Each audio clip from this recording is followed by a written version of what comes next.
मित्रांनो नमस्कार. वार आहे शुक्रवार, तारीख आहे 19 जून. 19 जूनला महाराष्ट्राच्या कोणकोणत्या भागामध्ये पाऊस पडणार आहे?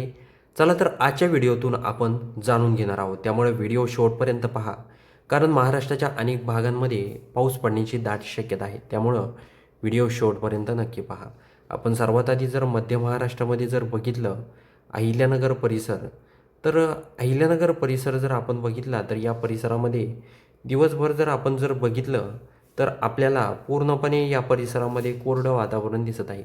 इथे आपण बघू शकता अहिल्यानगर, पारनेर, शिरूर, श्रीगोंदा या परिसरामध्ये पूर्णपणे कोरडं वातावरण आहे. तेच जर आपण केडगाव, दौंड, बारामती, फलटण हा जर परिसर बघितला, त्याचबरोबर सातारा हा जर परिसर जर बघितला, संगमेश्वर, चिपळूण, खेड, तर या परिसरामध्ये पूर्णपणे कोरडं वातावरण आपल्याला दिसत आहे. शेतकरी मित्रांनो, महाराष्ट्राच्या सर्व शेतकऱ्यांना एकच उत्सुकता आहे की पाऊस महाराष्ट्रामध्ये कधी पडतो. जर शुक्रवारी 19 जूनला आपण जर बघितलं तर 4च्या सुमारास आपल्याला खेड, चिपळूण, संगमेश्वर या परिसरामध्ये ढगाळ वातावरण दिसत आहे. कधी? शुक्रवारी 4 वाजायच्या सुमारास संध्याकाळी. तेच जर आपण महाबळेश्वर, महाड हा परिसर बघितला तर या परिसरात देखील हलका ते मध्यम पाऊस या भागात पडण्याची शक्यता आहे. त्याचबरोबर भोरमध्ये देखील ढगाळ वातावरण असणार आहे. त्याचबरोबर सासवड, जेजुरी हा जर परिसर जर आपण बघितला तर जे आता सासवडमध्ये ढगाळ वातावरण असेल, पण जेजुरीमध्ये हलका फुलका पाऊस त्या भागामध्ये पडू शकतो. हा अंदाज आपल्याला लक्षात घ्यायचा आहे. त्याचबरोबर आपण जर लावसहा, त्याचबरोबर पुणे, चाकण हा परिसर बघितला तर काही प्रमाणात म्हणजे हलका ते मध्यम पाऊस या भागामध्ये देखील पडू शकतो. हा अंदाज देखील आपल्याला लक्षात घ्यायचा आहे. आपण जर लोणावळा, त्याचबरोबर कर्जत हा परिसर जर बघितला तर या परिसरात देखील पाऊस पडणार आहे. जास्त नाही, पण हलका फुलका पाऊस या देखील परिसरामध्ये पडणार आहे. त्याचबरोबर मुरबाड, उल्हासनगर, ठाणे हा परिसरात देखील थोड्याफार प्रमाणात पाऊस पडू शकतो. हा अंदाज आपल्याला लक्षात घ्यायचा आहे.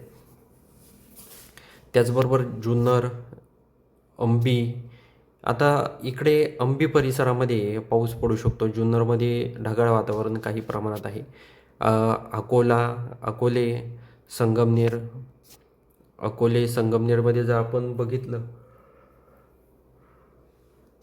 तर या भागामध्ये पूर्णपणे कोरडं वातावरण आपल्याला दिसत आहे. ते जर शिन्नरमध्ये आपण बघूया काही वातावरणामध्ये बदल होतोय का. शिन्नरमध्ये देखील कुठलाही बदल आपल्याला जाणवत नाही आहे. पूर्णपणे त्या भागात देखील कोरडं वातावरण आहे.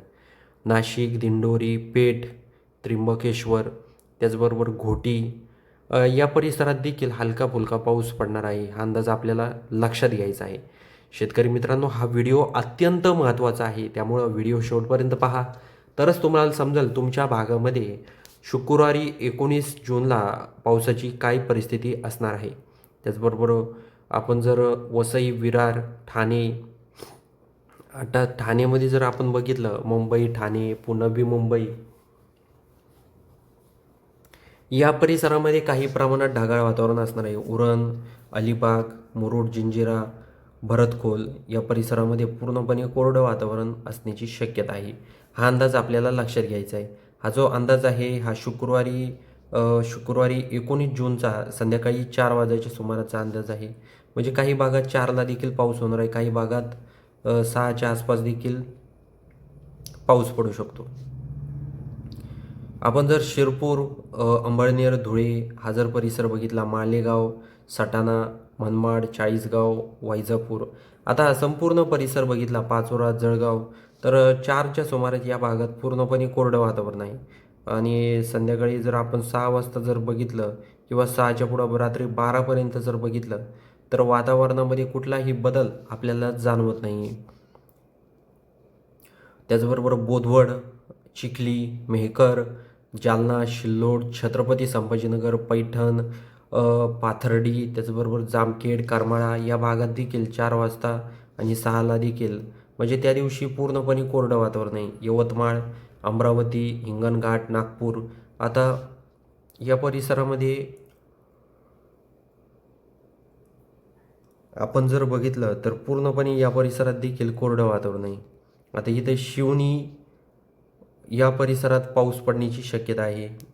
त्याचबरोबर आपण जर भंडारा, नागपूर, अमोरी, चंद्रपूर हा परिसर बघितला तर या परिसरात देखील पूर्णपणे कोरडं वातावरण आपल्याला जाणवत आहे. त्याचबरोबर परभणी, नांदेड, लातूर, उदगीर, बिदर, सोलापूर, त्याचबरोबर बार्शी, बीड या परिसरात देखील कोरडं वातावरण आहे. त्याचबरोबर विटा, सांगोला, पंढरपूर, सांगली, कोल्हापूर, निपाणी या परिसरात देखील पूर्णपणे ढगाळ वातावरण असणार आहे.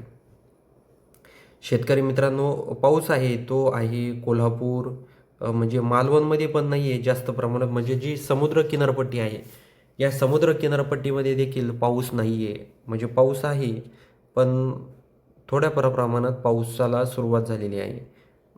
कोकण किनारपट्टीमध्ये देखील थोड्याफार प्रमाणात त्या भागात पाऊस पडणार आहे. हा अंदाज आपल्याला लक्षात घ्यायचा आहे. शेतकरी मित्रांनो, सर्वांना एक विनंती आहे, कुणीही पेरणीसाठी घाई करू नये. कारण जोपर्यंत पुरेसा पाऊस महाराष्ट्रामध्ये होत नाही तोपर्यंत कुणीही पेरणीसाठी घाई बिलकुल करू नये. आता आपण जो अंदाज सांगितलेला आहे त्या अंदाजानुसार बऱ्याचशा भागांमध्ये थोड्याफार प्रमाणात पाऊस पडू शकतो. जोरदार पाऊस कुठल्याही भागात नाही. काही भागात ढगाळ वातावरण निर्माण होणार आहे, काही भागात हलका फुलका पाऊस पडणार आहे. हे आपल्याला लक्षात घ्यायचं आहे. कारण वारंवार काही शेतकरी मंडळी कमेंट करत असतात की अंदाजानुसार पाऊस पडला नाही. म्हणजे आपण पाऊस आहे पण जास्त प्रमाणात पाऊस नाही आहे, म्हणजे थोड्याफार प्रमाणात पाऊस आहे. आणि आपण काही इथून सांगितलं जास्त प्रमाणात पाऊस होणार आहे म्हणजे पाऊस पडेल असं नाही. कारण जसं वातावरण असणार तसंच पाऊस पडणार. म्हणजे आम्ही जर सांगितलं कमी प्रमाणात पाऊस पडणार तर कमी प्रमाणात पाऊस होणार. मग कमी म्हणजे बुरबुर म्हणजे रिमझिम पाऊस, आणि मध्यम म्हटलं तर थोडा चांगला पाऊस, आणि जोरदार म्हटलं तर जरा जास्त पाऊस. हे देखील आपल्याला लक्षात घ्यायचं आहे. महाराष्ट्राच्या अनेक भागांमध्ये, महाबळेश्वरमध्ये देखील, महाबळेश्वर, महाड, माणगाव, लावसा, भोर, चिपळूण, खेड, संगमेश्वर या परिसरात हलका फुलका पाऊस पडणार आहे. तो कधी तर शुक्रवारी 19 जूनला संध्याकाळी 4-5च्या सुमारास. हा देखील अंदाज आपल्याला लक्षात घ्यायचा आहे. या पावसामध्ये आणि काही ठिकाणी जरी ढगाळ वातावरण असलं तर या ढगाळ वातावरणामध्ये वारं वावदन म्हणजेच वादळी वाऱ्याचं देखील शक्यता आहे. हा देखील अंदाज आपल्याला लक्षात घ्यायचा आहे. काही ठिकाणी विजा देखील असणार आहे, हे देखील आपल्याला लक्षात घ्यायचं आहे. शेतकरी मित्रांनो, जर तुम्हाला आपले व्हिडिओ आवडत असेल तर आपल्या चॅनलला सबस्क्राईब करा, आणि तुमचं काही चॅनलबद्दल, हवामानाबद्दल काही मत असेल तर ते देखील आम्हाला कमेंट बॉक्समध्ये नोंदवायला विसरू नका. तर भेटूया अशाच माहितीपूर्ण व्हिडिओसह. तोपर्यंत नमस्कार.